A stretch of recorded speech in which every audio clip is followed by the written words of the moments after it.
YouTube fam, what's up? Wanted to talk about Punisher versus the Amazing Spider-Man issue 1. This recently came out, not this week, I think it was last week that it came out, and I wanted to talk about it.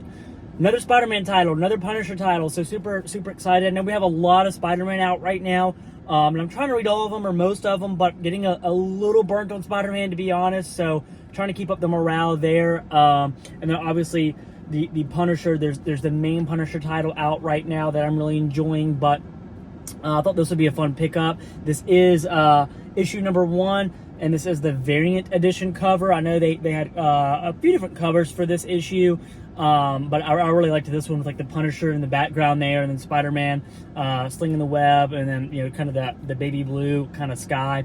I thought it was a really cool cover.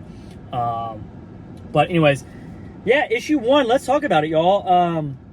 Obviously, movie drops next week. New Spider-Man movie, and we know Punisher's going to be in there. We've seen that so far. So really just there's a lot of energy in the air, good energy in the air regarding the movie. But let's talk about this comic specifically. So really, in this issue, you kind of see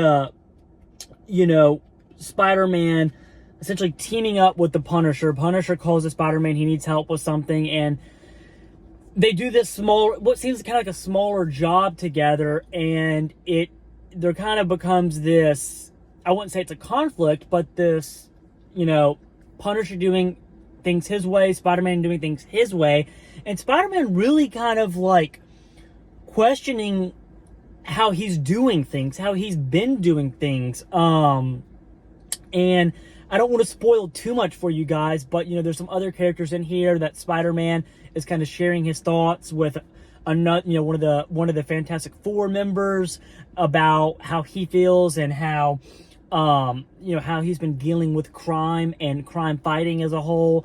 And then you kind of see the Punisher, how he kind of goes about his business, and then you really learn toward the end of this that Spider-Man wants to enter the Punisher's world a little bit more. He wants to see how Punisher handles his business, right? And the Punisher is able to, I wouldn't say persuade him, but like tell him, hey, this is how I do things, right? I'll kind of take you under my wing and show you how I handle business and how I handle some of these street level guys. And Spider-Man seems to want to do that and to explore handling things a different way. And I thought that's a really interesting take. Obviously Punisher kind of seems more like a bigger brother almost type of figure, and he kind of takes him under his wing, and that's kind of where we leave off in the issue. And I'm really excited to see, honestly, where this goes. I think I could be botching this.